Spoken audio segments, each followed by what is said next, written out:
bem-vindo.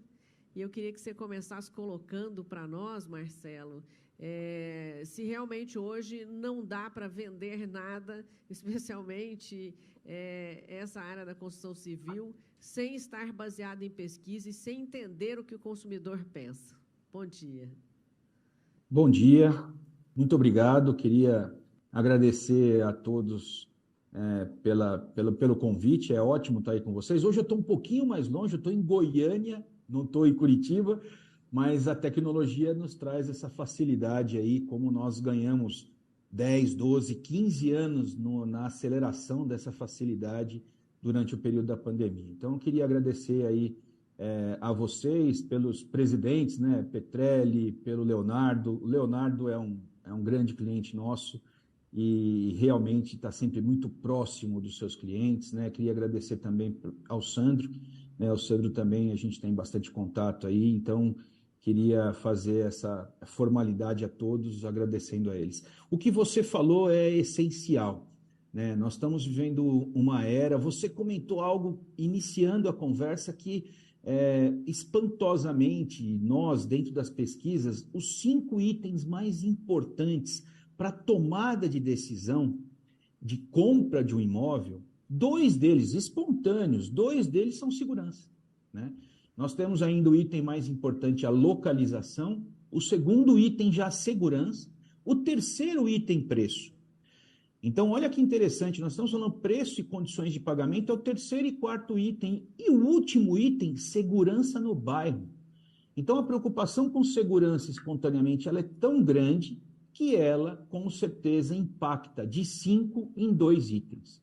Então, olha que interessante a gente ouvir a tecnologia voltada para essa segurança, né? E o que está acontecendo não só para a segurança do condomínio, mas também para a segurança do bairro, com a possibilidade da filmagem através de câmeras, a possibilidade das pessoas serem identificadas de maneira facial para poder facilitar o acesso daqueles já liberados nos condomínios, como foi falado há pouco aí. Então, realmente isso é algo importantíssimo.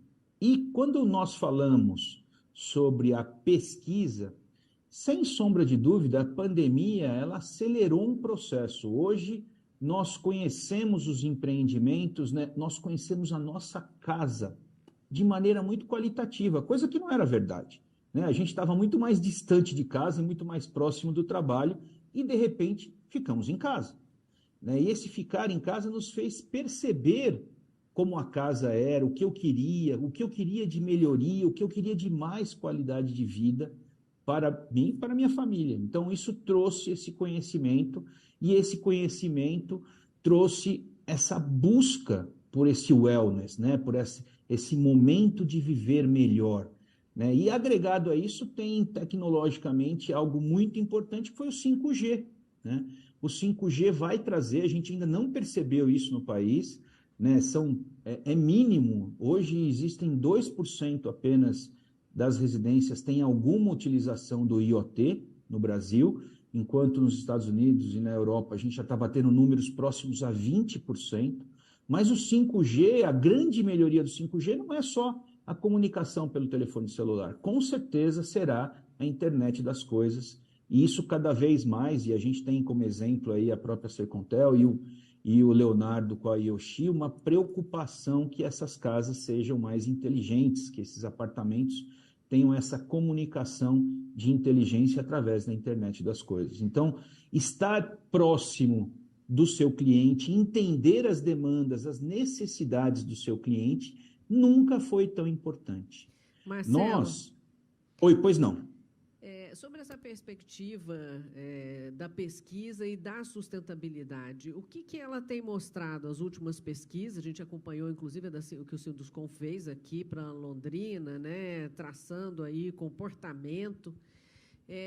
Dentro dessa perspectiva, o que as pessoas estão olhando para o aspecto social e ambiental, e que você acha que agrega e pode virar modelo aí para as construtoras? Agrega muito, né? Sem sombra de dúvida, e a Yoshi é uma referência nisso, né? A gente tem o alto padrão, né, o nível mais alto de renda, muito mais impactado né, porque conhece mais e tem acesso maior a essa sustentabilidade, e essa sustentabilidade, inclusive, mudou um pouco o que é o desejo das pessoas. Então, nós estamos falando em desejo sustentável de verdade, né? E não mais, por exemplo, o metro quadrado pelo metro quadrado. Então, eu quero ser sustentável, inclusive, a compensação de recursos, né? Eu não preciso ter uma piscina maior que a do meu vizinho. Eu quero ter uma piscina que eu possa utilizar quando ela realmente for o momento para utilizar. Então, conseguir mensurar toda essa utilização através desses recursos. E os recursos que eu estou falando não são só financeiros, né? São ambientais, são sociais. Né? Então, a gente tem mais um recurso mais importante, que é a natureza, por exemplo, na qual as pesquisas que a gente fez ultimamente são altamente impactadas em todos os segmentos. Né? Mesmo os produtos mais econômicos, hoje, eles precisam de qualquer tipo de sustentabilidade, seja reuso de água, né, de chuva, alguma outra maneira de economia da iluminação através da arquitetura. Né? A arquitetura consegue nos trazer hoje maneiras de ser muito mais sustentáveis e empreendimentos que, inclusive, ganham chancelas dessa sustentabilidade. Então, sem sombra de dúvida, a gente está vendo esse crescimento na relação do consumidor, na experiência do consumidor com o produto imobiliário. Isso não quer dizer exatamente que seja uma preocupação em ter várias certificações. Pelo que você está falando aí, é uma consciência individual. Em que proporção? Porque você começou falando da classe mais alta, né, que adquiriu uma consciência maior, não sei se por questão aí de ter mais acesso a estudo, ter acesso até a todas essas tecnologias. Em que medida isso pode ir também para a classe econômica? Eu creio que isso vai acontecer de maneira mais natural, mas ela tem uma tendência de ampliação do mercado. Quando a gente fala em tecnologia, toda vez que ela é lançada, ela está mais cara.